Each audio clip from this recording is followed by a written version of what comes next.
development agenda.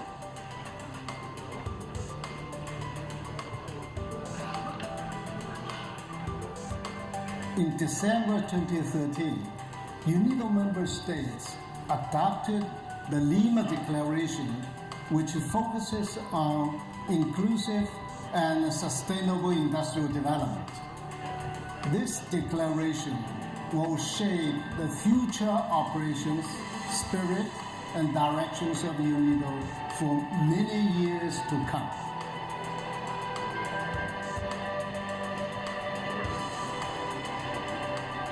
First of all, every country must achieve a higher level of industrialization in their economies and benefit from the globalization of markets for industrial goods and services.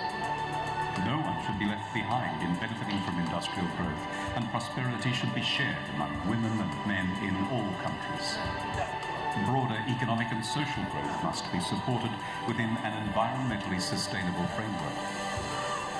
New approaches are needed to globally harness and share available knowledge, technology, and innovation. Finally, all of this should be supported through multi-stakeholder partnerships.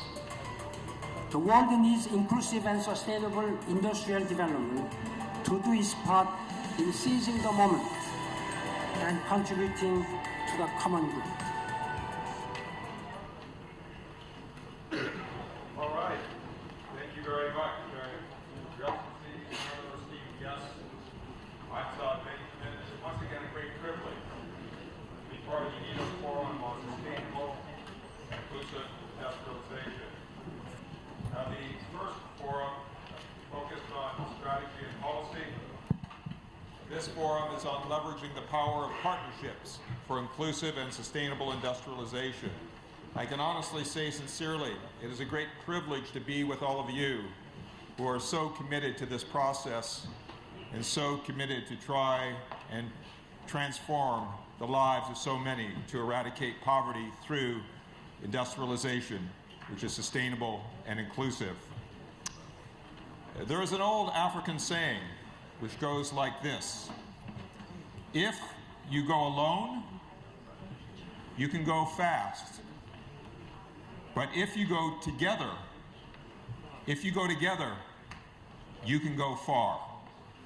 And this is a spirit with which UNIDO has based its partnership model, a multi-stakeholder model that includes various players and includes various things such as innovation, knowledge, technical expertise, and so on. And today we will hear how Ethiopia is going about to include all these various components in the partnership model on its road to inclusive and sustainable industrialization. It is my great pleasure now, if we could have a warm welcome for those dignitaries who will be joining us now. And let us give a warm welcome to Mr. Lee Yong, Director General, United Nations Industrial Development Organization, Mr. Ban Ki-moon, Secretary General of the United Nations, the Prime Ministers of Ethiopia, and the Prime Minister of Senegal. If they could enter the room, and once they do, we will all give them a round, warm of applause. We're just waiting on them now.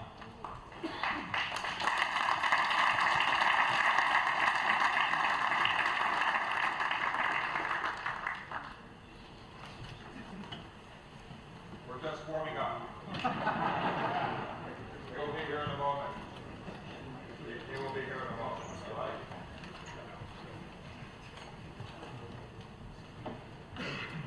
Let me just get a sense here for the various organizations that are represented here while we're waiting, okay? How many of you represent governments? Raise your hands. Okay, terrific. How many of you represent the private sector? Raise your hands. Okay, several of you represent the private sector. This is excellent. Okay, how many of you represent agencies which can provide funding? Raise your hands. See, everyone likes you. You provide the funding. This is outstanding. Okay. And how many of you represent others, be it civil society? Raise your hands. Okay. It's fantastic to have you all here. those who are representing the private sector, can you raise your hands once more, please? Can a few of you raise your hands once more? Keep your hands raised, okay, while we're waiting. I just want to go out here to the audience, and I want to ask a few people who are part of the private sector. UNIDO, of course, has a partnership model which includes the private sector. Can you tell me just very briefly how you see the private sector working with the partnership model? Just very briefly, sir. Thank you very much. That UNIDO works with us, especially all the women entrepreneurship and SMEs, especially it supports us to have upgrading their skill. Okay. Let's hear from someone else from the, yes, right back here. We can get right back here. I'm going to have to run back here, but we will make sure, yeah, from the partnerships. Yes, in terms of the private sector. Yes, sir. Nice to see you again. Nice to see you. Andrzej Maciejczyk from Optatech Poland. As a private sector, we are ready to share our entrepreneurial skills, to share our knowledge, and to show how the innovations can be introduced. Yeah, those are some key words. Share your knowledge, share your innovation, share your technical expertise. Because as we know, governments can provide regulation, which is very important. Yes? Governments can make sure that the social concerns in terms of eradicating poverty are very important.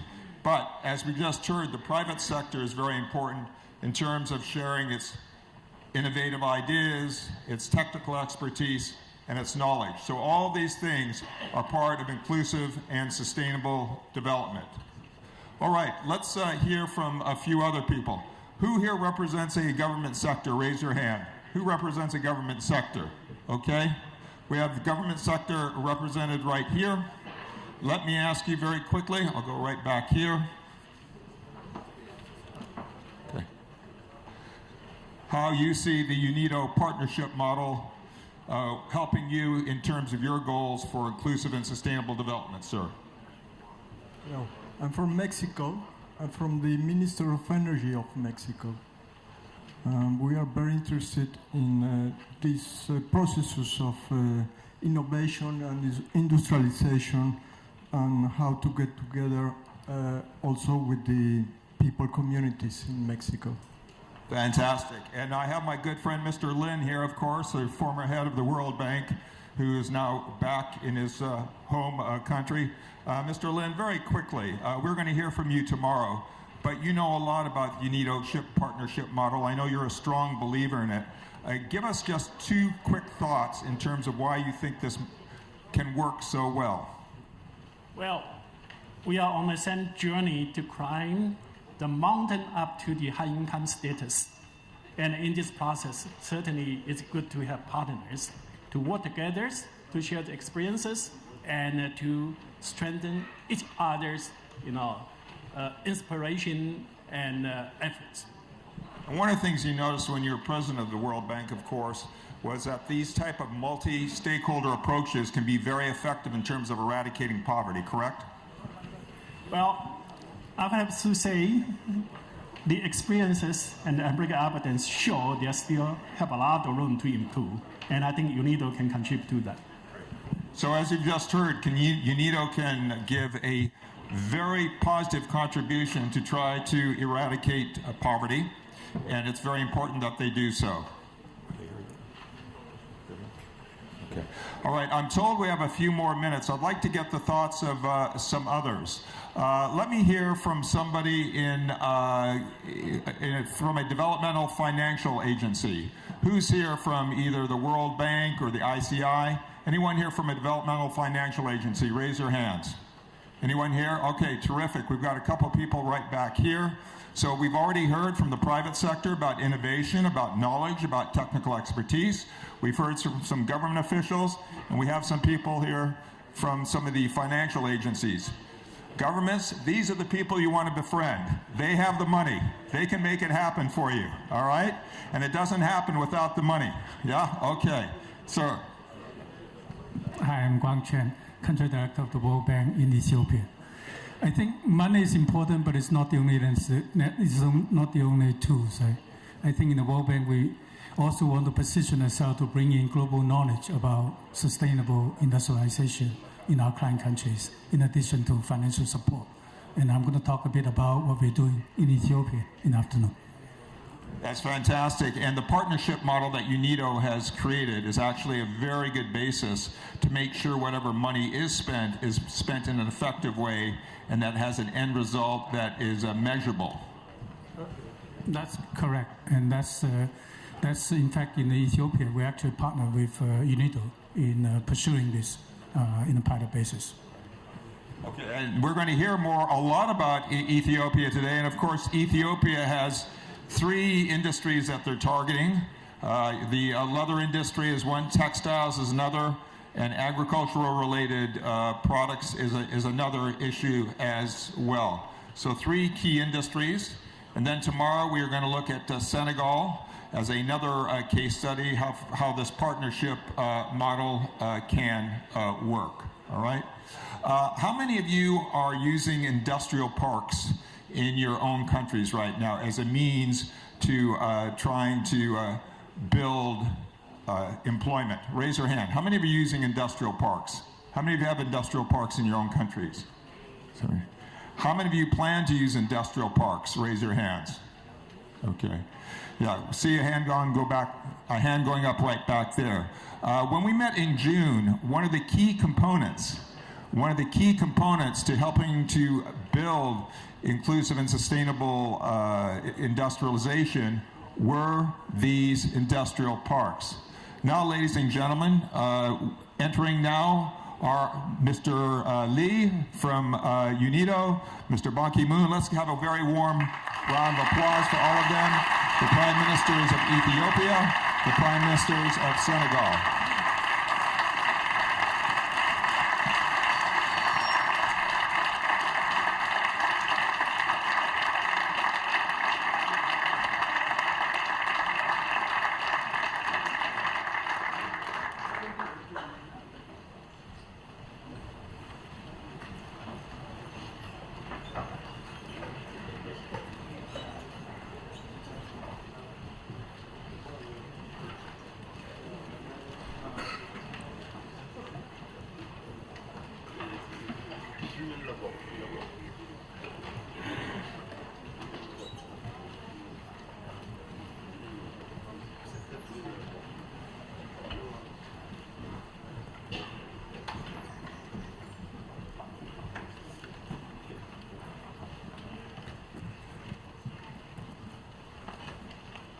Now it is my great pleasure to introduce the head of UNIDO, Mr. Lee Young. Mr. Lee.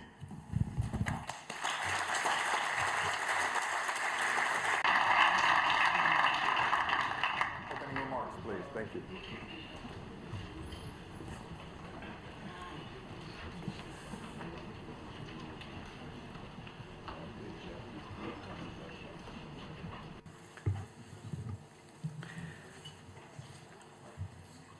Your Excellencies, Prime Minister Delgan, Your Excellencies, Prime Minister Dion, Mr. Secretary General, honorable guests, Excellencies, ladies and gentlemen, colleagues and friends. It is my great pleasure to welcome you today in Vienna as we convene for the second of the 2 UNIDO Global Forums on Inclusive and Sustainable Industrial Development, in short, ISID. The promotion of inclusive and sustainable industrial development is a very clear mandate given by our member states at the General Conference of UNIDO in Lima last December. And we have since been implementing ISID mandate in various ways.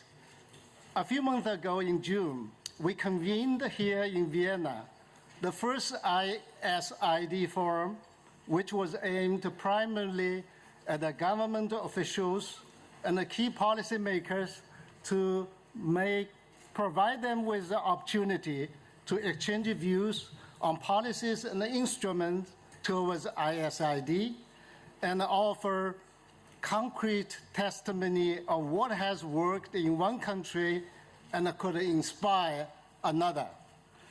Today, we launched the second ISID forum with a strong statement: technical assistance cannot remain isolated from main forces that shape the course of progress in our countries. What need to be combined our efforts to enhance the developmental impact of our endeavors. Together, we will grow. Together, we will move.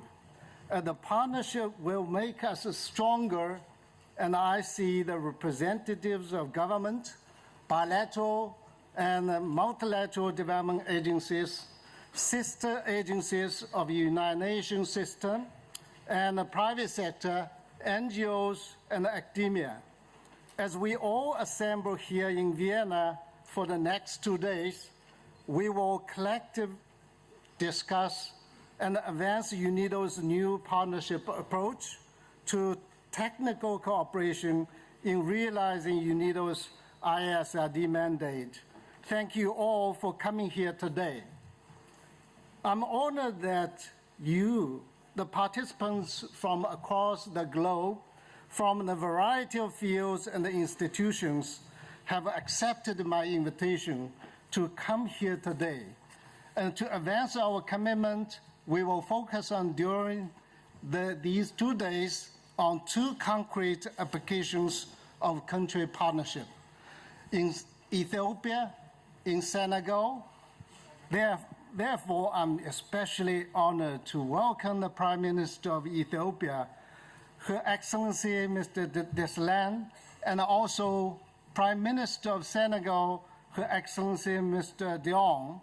Excellencies, your presence here really clearly demonstrates the importance that government attach to the sustainable industrial development in your country and in the continent and in the world. I'm also delighted to be able to welcome Mr. Pakimon, the Secretary General of the United Nations, to this forum. We also still remember quite clearly Mr. Pakimon was with us during our General Conference in December 2013, when our member states unanimously adopted the Lima Declaration, which gave UNIDO a new mandate to promote the Lima Declaration and for sustainable industrial development. Mr. Pakimon, Secretary General, I trust you will see that we have made a lot of progress in less than 1 year. We'll keep this momentum going on.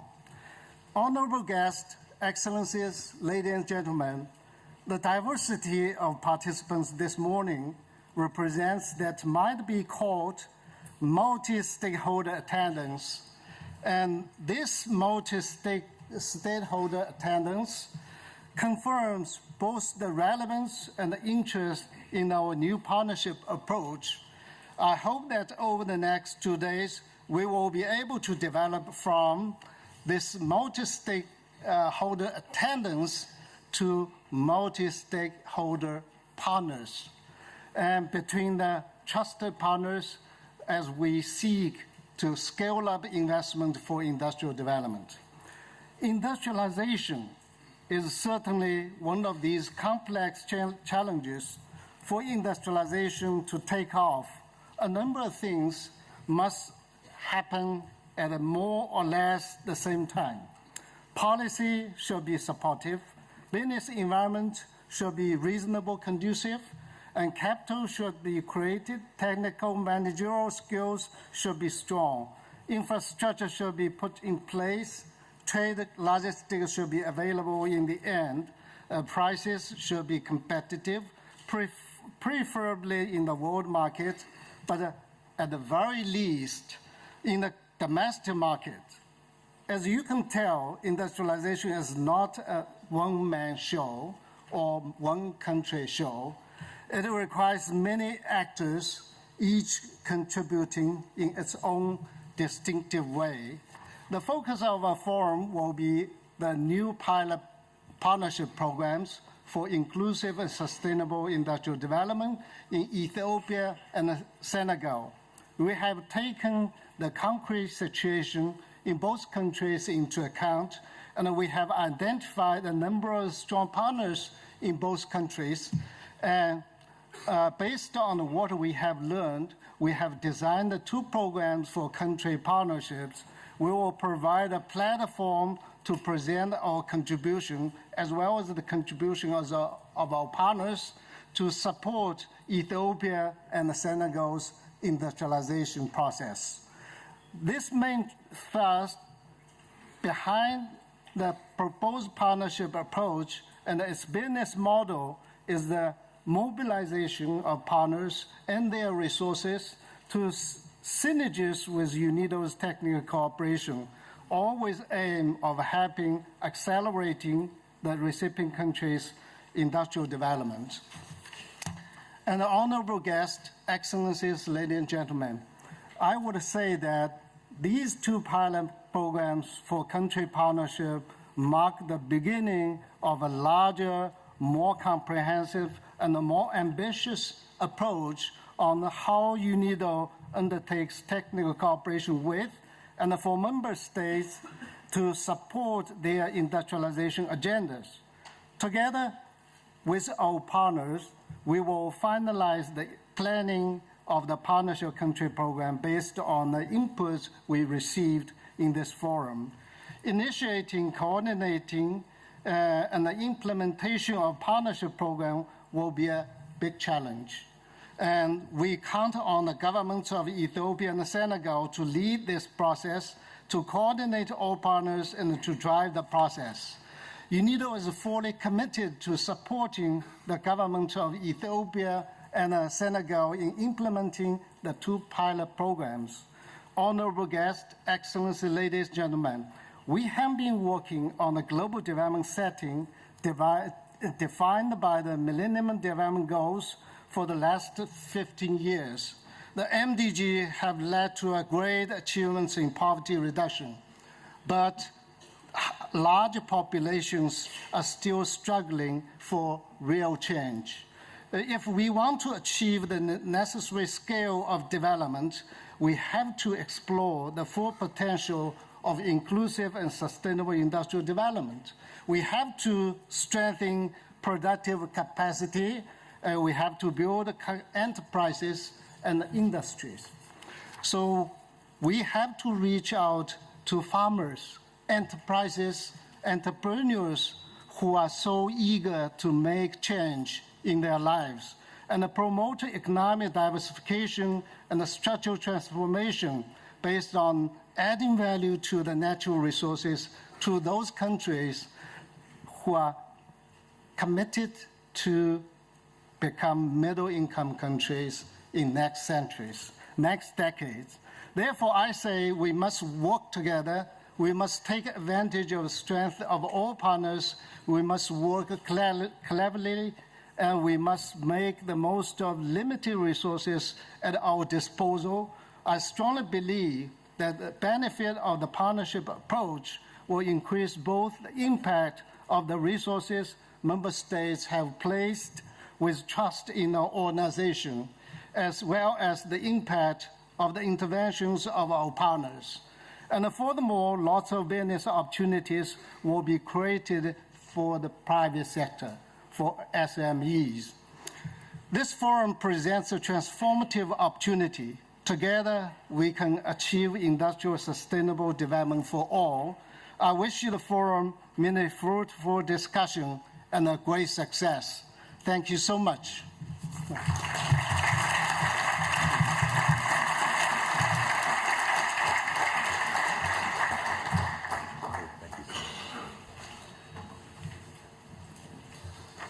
As Mr. Lee just so eloquently said, many of you are multi-stakeholder attendees, but we want to move from that to multi-stakeholder partners. As he said, the road to industrialization needs many actors, and we hope you will all play a role in that. Now it is my great pleasure to introduce Mr. Ban Ki-moon, the Secretary General of the United Nations.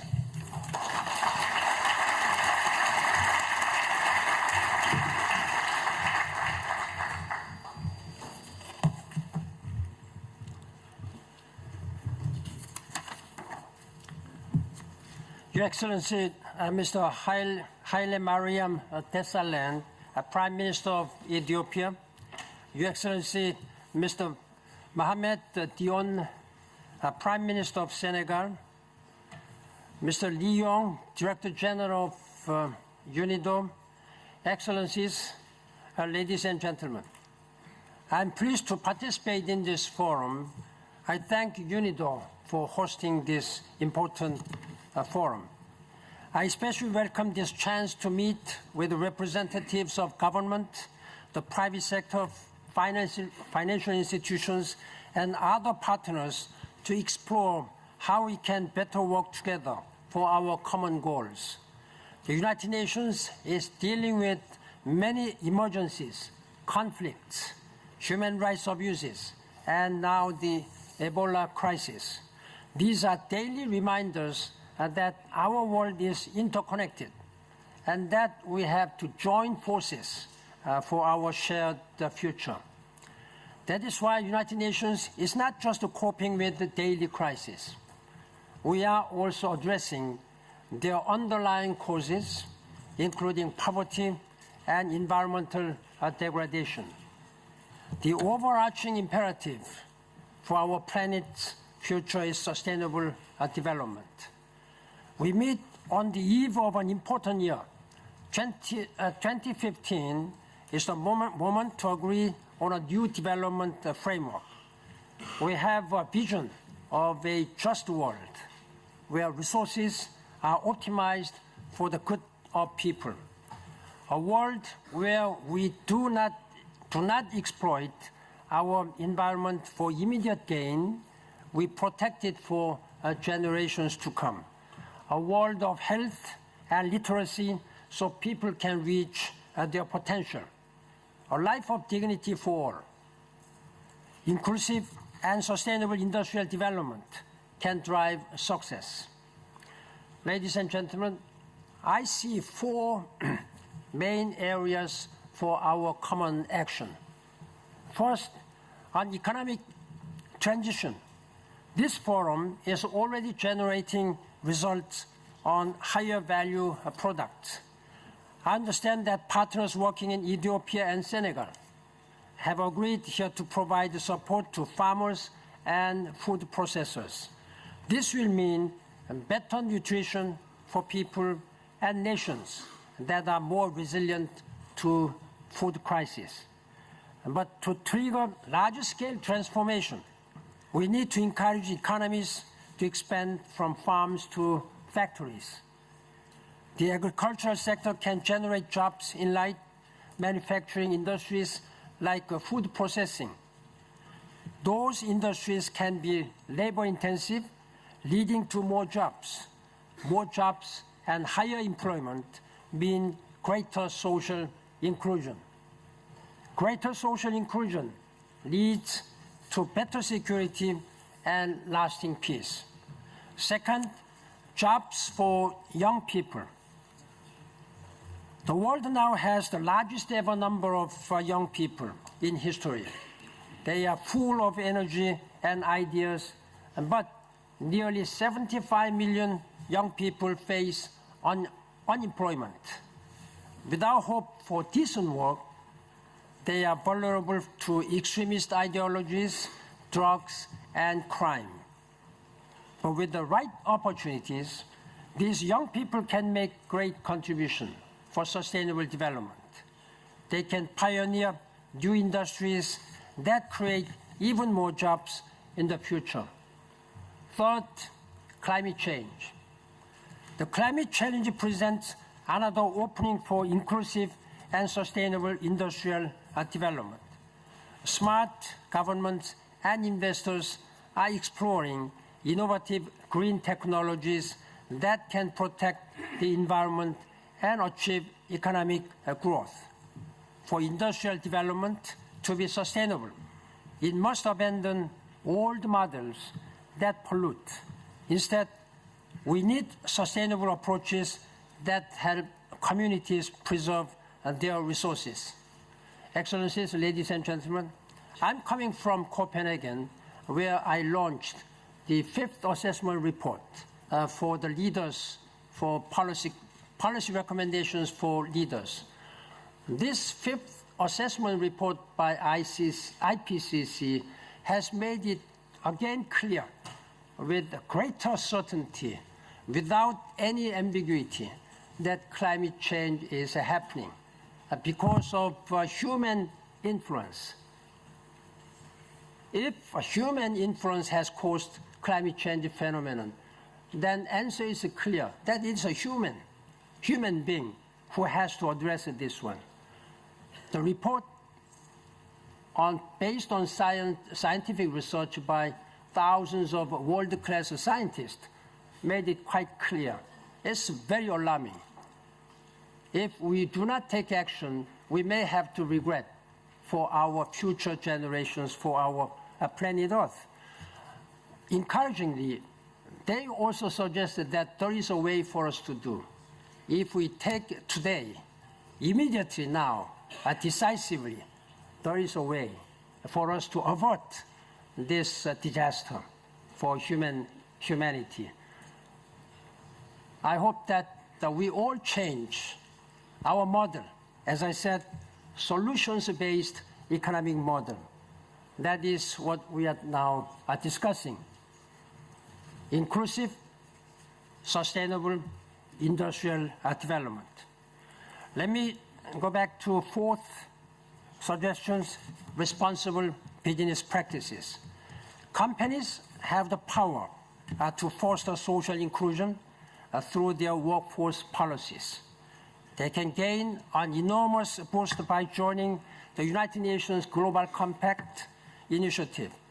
That signals their commitment to universal principles on human rights, labor, the environment, and fighting corruptions.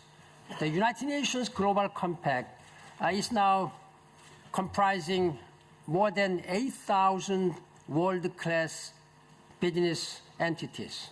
World-class corporations, they are now joining, and they have voluntarily established their own caring for climate. They are doing on their own, trying to change, to adapt to these changing climate situations. Excellencies, ladies and gentlemen, industrial activities are often associated with pollution and difficult work conditions. But I believe that we can address those issues while making industry synonymous with dynamism, jobs, and sustainability. Let us advance inclusive and sustainable industrial development for its own sake and as part of our broader campaign to protect our planet and all people in the future. It is our and your moral and political responsibility to work together to make this world better for all, where nobody is left behind. I thank you for your leadership. Thank you.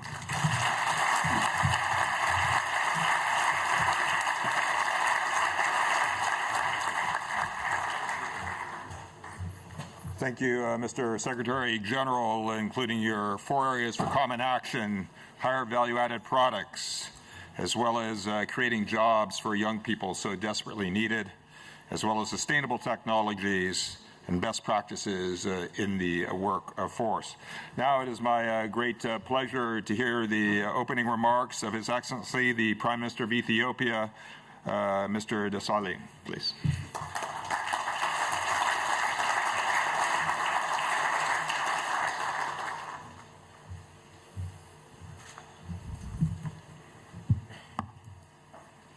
Excellency Mr. Ban Ki-moon, Secretary General of the United Nations, His Excellency Mohamed Deon, Prime Minister of the Republic of Senegal, Her Excellency Ms. Fatima, AU Commissioner for Trade and Industry, Mr. Li Yang, Director General of UNIDO, Jose Graziano de Silva, Director General of the Food and Agricultural Organization of the United Nations, Mr. Haleji Mahmoud Muamini, Secretary General of the African, Caribbean, and Pacific Group of States, Excellencies, Ministers, distinguished delegates from the private sector, guests, ladies and gentlemen. Let me at the outset express my sincere appreciation to UNIDO for inviting me to this important forum on partnerships to scale up investment for inclusive and sustainable industrial development, ISID. I understand that this is the second forum being held within the new mandate of UNIDO that we, as member states, endorsed during the General Conference in December 2013. The ISID mandate is indeed very relevant for development of the African continent, as it emphasizes industrial development in which there is shared prosperity among men and women in all countries, in which broader economic and social growth is supported within an environmentally sustainable framework. Its unique knowledge and resources of all relevant development actors are combined to maximize the development impact. It also calls for mechanisms and strategies which achieve concrete results in terms of market access, employment generation, attraction of foreign direct investment, technology transfer and upgrading, export development and foreign exchange earnings, and also equitable labor policies, particularly in terms of gender, wage levels and benefits, ultimately for environmental sustainability. The new approach in particular has embraced a unique and innovative partnership approach which involves a holistic process including macroeconomic as well as institutional, social and environmental assets for achieving consensus among the partners on the priorities and resources from local and global actors of business, in governments, development finance and institutions, research and academia, multi and bilateral aid organizations, and also NGOs. Excellencies, ladies and gentlemen, Ethiopia is very much gratified to be associated with this new approach, and in particular to have been chosen as one of the 2 pilot countries where the new mandate of inclusive and sustainable industrial development through new country partnership programs will be implemented. Ethiopia indeed stands to gain from UNIDO's sound technical cooperation, experience and expertise in the implementation of industrial development programs and projects. The cooperation with UNIDO within the new mandate could have come at a more timely moment. It has come at a time when the government of Ethiopia, its efforts for economic development transformation are geared towards enhancing gains made. Many of you will be aware that Ethiopia has had a very encouraging economic performance for more than a decade, averaging 10.6% annual GDP growth. Because of this shared growth, Ethiopia has also significantly reduced poverty and created inclusive growth in both rural and urban areas. The proportion of the population living below the poverty line has declined from 38.7% in 2004-2005 to 24% in 2013-14, showing a decline of 14.7% over the 7 years. The industrial sector in Ethiopia is now the fastest growing sector with more than 80% per annum, with manufacturing being the emerging driver of economic growth.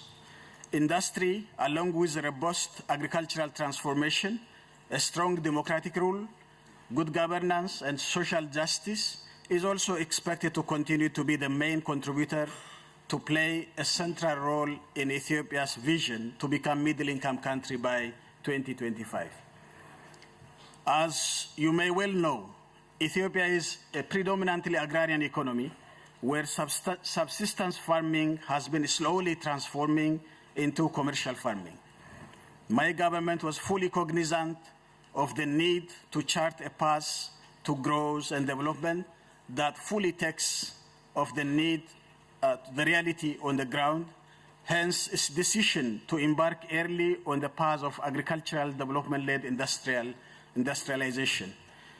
We have not only improved the livelihood of the larger segment of our population, but we have also laid the groundwork for a dynamic push towards the structural transformation of our economy by capitalizing on the competitive and comparative advantage of our factor endowments so richly offered to us. Exerting concerted effort on improving productivity at the level of individual households and factories also meant that there is a surplus of production that will, given a focused intervention from the state, inform decisions to investment. This has in fact been the trend, with more and more industries resolving to take advantage of what is in the relative abundance for their investment decisions. Ethiopia's effort to create a robust foundation for industrial development have thus been gathering steam to the point that industry continues to be at the center of our development strategies and goals. In order to maximize the contribution from the industrial sector, the government has decided to focus on the development of key sectors identified, including textile and garments, leather and footwear, agro-processing, chemical and pharmaceuticals, metal and engineering, sugar, and other industries. The proliferation of areas such as agro-processing and light manufacturing industries, including footwear industries, that stand to gain in competitiveness as a result of the relative abundance of leather and related products, has been steadily growing. For good measure, the government's relentless effort to expand technical and vocational training also means that there is a large pool of easily trainable workforce that can be a source of cheap yet productive labor force. In addition to this, my government is highly committed to creating a stable macroeconomic environment, and which has prioritized major investments in the infrastructure sector, for example, roads and railways networks, access to energy, water supply and waste management, and irrigation. The other key measures we are directing more resources towards is the development of industrial parks, with a view to gaining greater leverage from investments in infrastructure and improving the investment climate for accelerated private sector investments and exports. Key programs of focus include upgrading and capacity enhancement of priority industries, diversification of manufacturing, enterprise cultivation, and improved linkage between SMEs and larger enterprises. While we have managed to build the momentum of transformation in these areas, the pace has not necessarily been stellar. Despite the obvious advantage we have in terms of competitiveness in the sectors I mentioned, we still have a long way to go in taking full advantage of the whole range of opportunities we have at our disposal. The level and volume of foreign direct investment, for example, is a far cry from what we rightly believe is an abundance of opportunities that my country represents. Our nascent industrial sector is not without its limits either. In areas such as agro-processing, leather products, and garment, for instance, we lack commitment to quality, as well as the acute shortage of technological capability in the sector has largely calls for domestic industrial upgrading.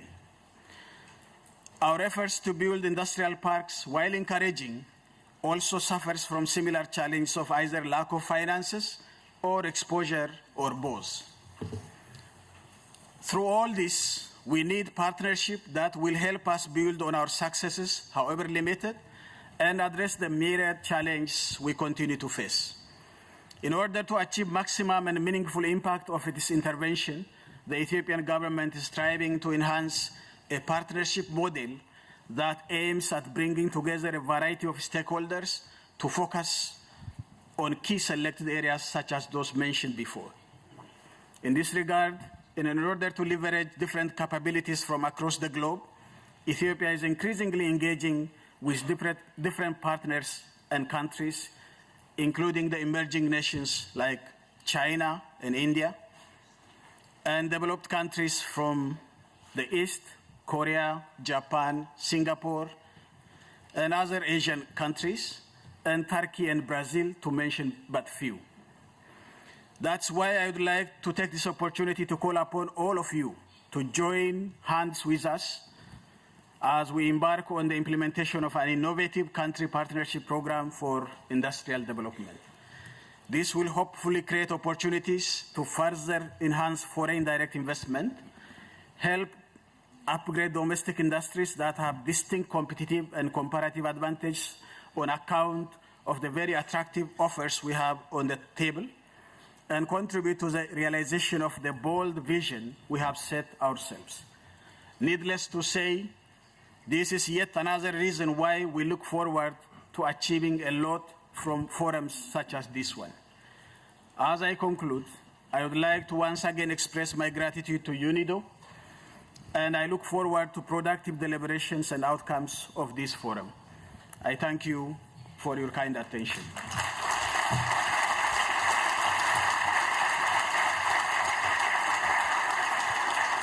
Your Excellency, thank you so much. And as we just heard from His Excellency the Prime Minister of Ethiopia, Ethiopia is making tremendous strides in the last decade. If you just look at their GDP growth rate, their growth in industrialization, 80% per annum, that's very impressive. And most importantly, going back to what the Secretary General was talking about, the eradication of poverty. Now in Ethiopia, in just 7 years, since 2007, the number of people living below the poverty line is now 24%. And if you go back 7 years, it was 37.4%. So that is tremendous progress. Congratulations. But at the same time, as His Excellency points out, if we are going to advance further, we need much more. We need you who are stakeholder attendees to become stakeholder partners, as the head of UNIDO has told us, Mr. Lee, and in many ways, including finance in that regard or technological help. So a lot to work towards. Again, many thank yous to you, Mr. Prime Minister. Finally, let us welcome the Prime Minister of Senegal, our second partner for UNIDO. Of course, he is Mohamed Dionne. Mr. Dionne, thank you so much.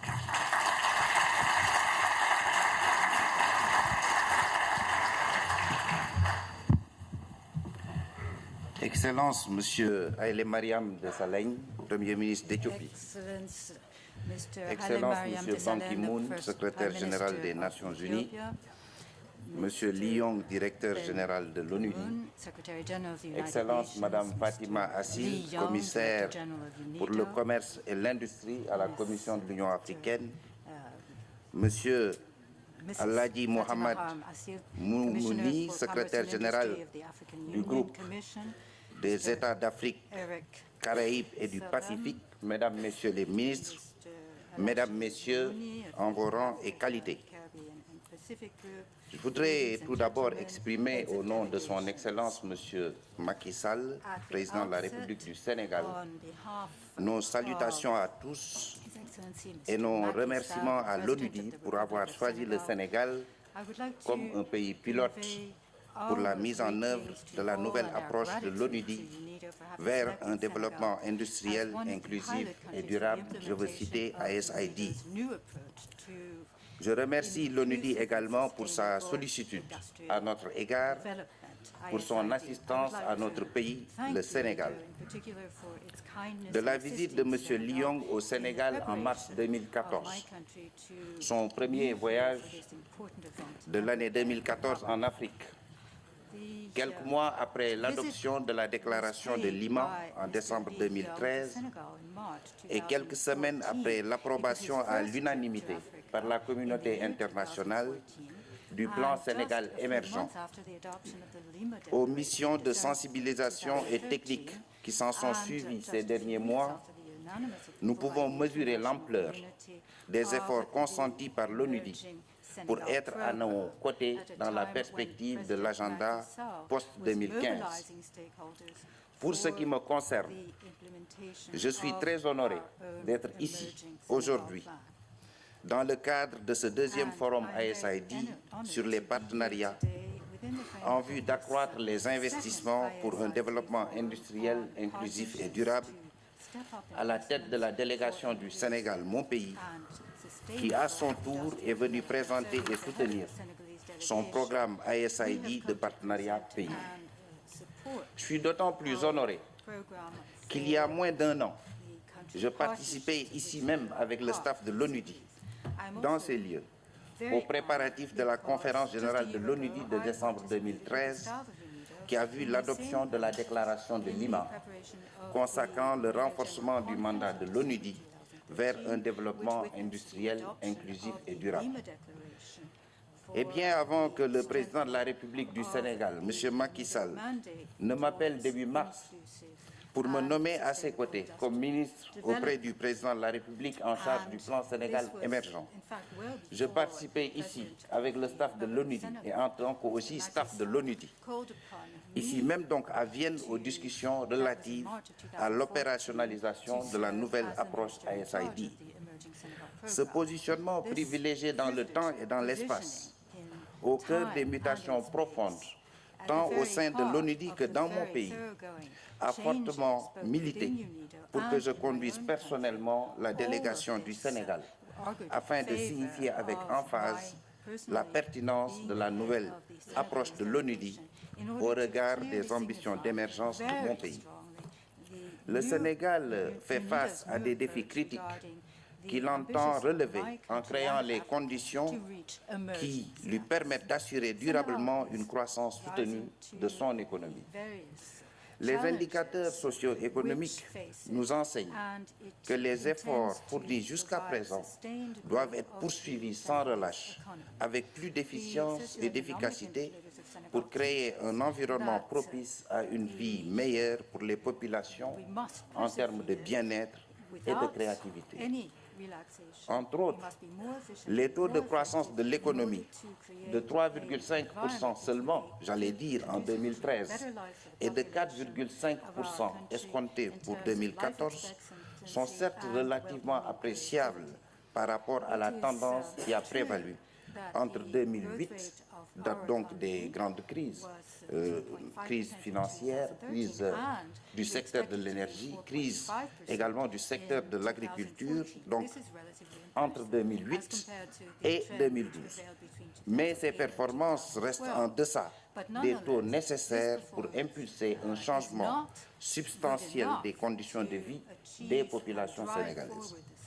C'est fort de ce constat que le président de la République du Sénégal, son Excellence M. Macky Sall, a inspiré une nouvelle vision et des nouveaux paradigmes à travers le plan Sénégal émergent, ou PSE, afin de relever le niveau et d'accélérer le rythme du processus de développement et de croissance économique dans notre pays. Cette croissance devra être susceptible d'engendrer à la fois et l'éradication de la pauvreté et la résolution du problème du chômage. Le secrétaire général des Nations Unies l'a dit tout à l'heure. Job creation matters. Et c'est vrai aussi. C'est ainsi qu'après avoir fait, d'une part, le bilan et le diagnostic de l'ensemble des politiques économiques et sociales qu'il a eu à mener ces dernières années, et d'autre part, procéder à une analyse approfondie du contexte mondial et de ses perspectives d'évolution, le Sénégal, mon pays, a décidé de mettre en place un nouveau modèle de développement pour accélérer sa marche vers l'émergence. Ce modèle que nous appelons Plan Sénégal émergent traduit une vision, celle d'un Sénégal émergent à l'horizon 2035, avec une société solidaire et dans un état de droit. En effet, le PSE constitue désormais le référentiel de la politique économique et sociale du Sénégal sur le moyen et long terme.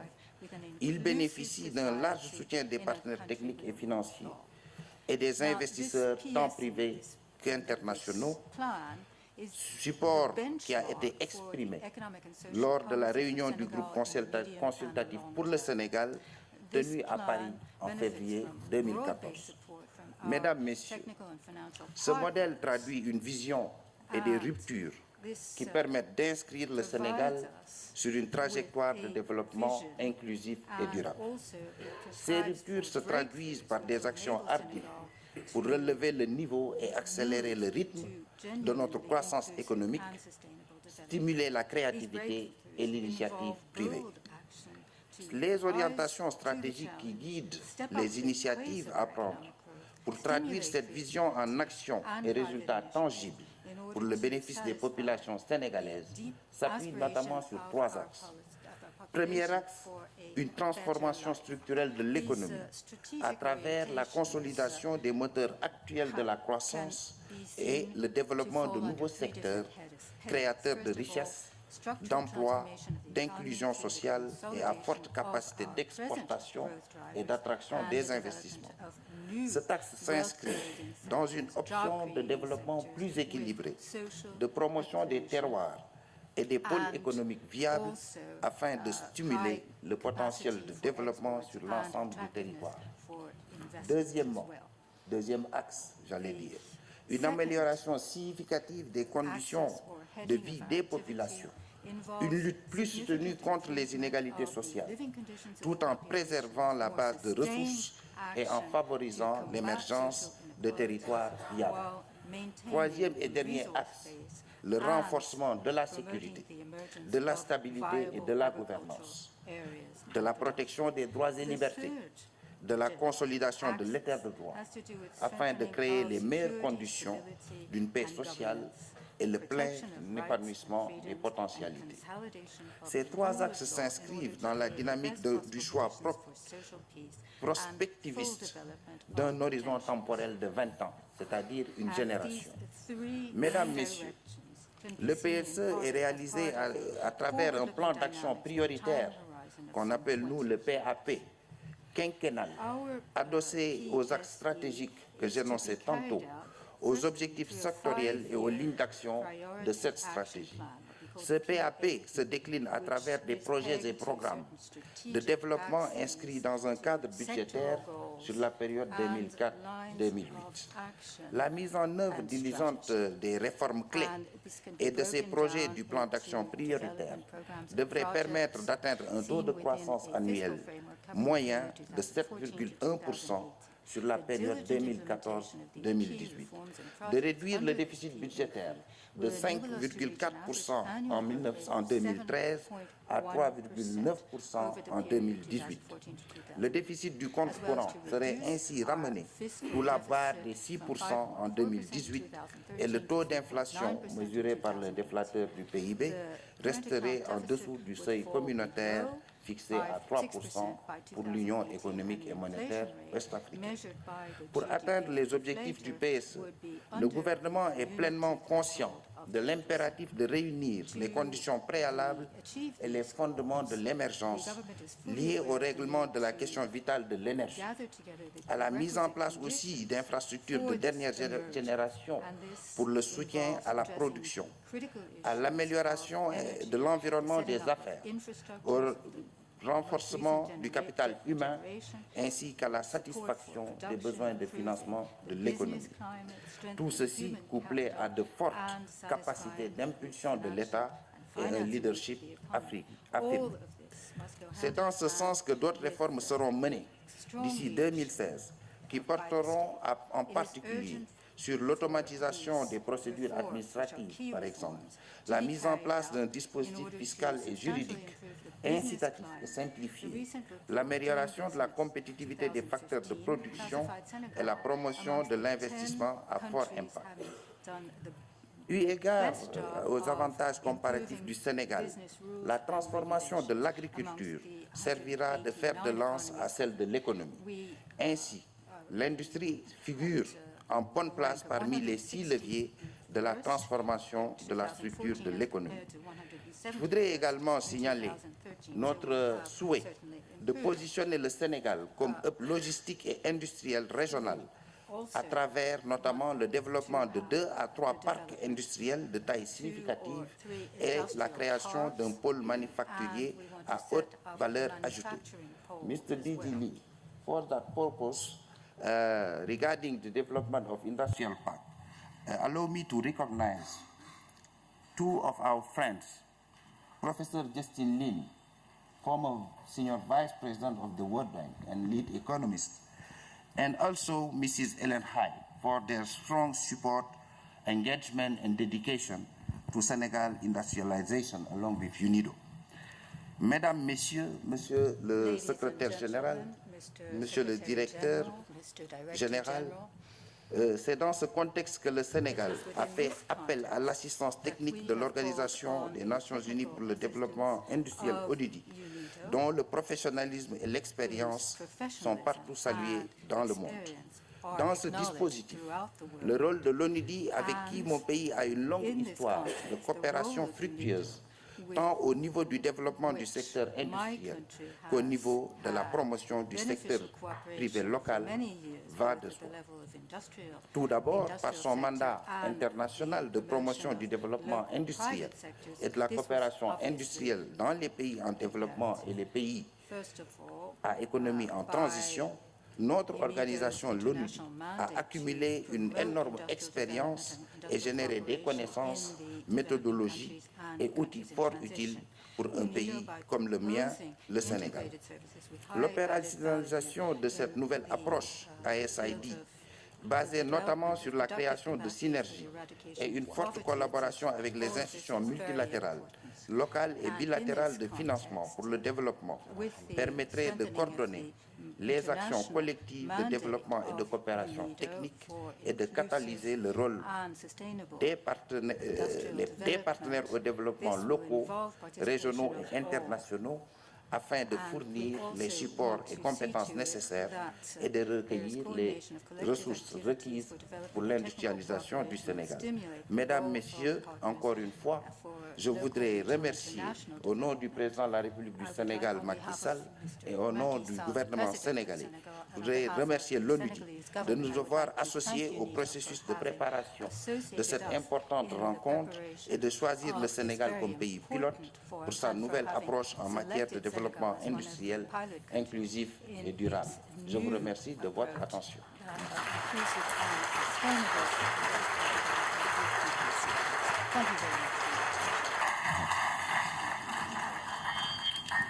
Mr. Prime Minister, thank you very much. As Mr. Lee had said in his opening remarks, industrialization involves many actors. You are multi-stakeholders in the audience. Many of you are attendees. We want you to become partners. We've heard the advances countries like Senegal and Ethiopia have made, but they can make many more advances using UNIDO's partnership model. Let us thank all of our esteemed speakers. The Secretary General needs to leave now, so let's give him a warm applause. Thank you, Mr. Ban Ki-moon. Thank you to all our others.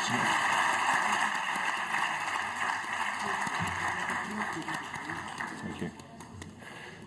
Thank you. And once Mr. Ban Ki-moon leaves, then you will have literally like a 5-minute coffee break. This is not much, but it lets you stretch your legs, and afterwards we're going to hear various agencies talk about their perspective on the partnership model. Stay with us. Thank you so much for listening this morning.